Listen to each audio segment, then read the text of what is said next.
মই আজি এটা সৰু পৰীক্ষা দেখুৱাবলৈ লৈছোঁ।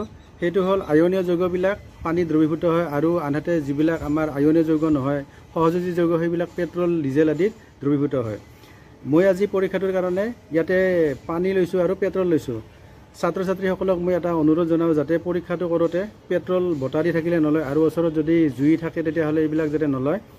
এই থাৰ্মকলৰ এটা মই টুকুৰা কাটি ল'ম, লৈ পেলাই ইয়াতে পেট্ৰলত ডুবাই দিম। কি ধুনীয়াকৈ এইটো দ্ৰৱীভূত হয় এইটো চালে হ'ল।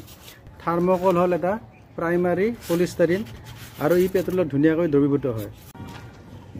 এয়া মই পানীত নিমখ দিবলৈ লৈছোঁ বা দিয়াৰ লগে লগে কি ধুনীয়াকৈ এইটো মিহলি হৈ গৈছে।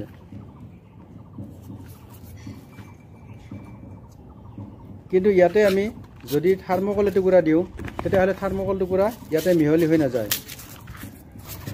এই পেট্ৰলত আমি থাৰ্মকল দিম।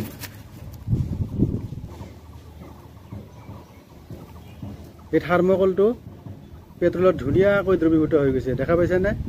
সুন্দৰকৈ এয়া।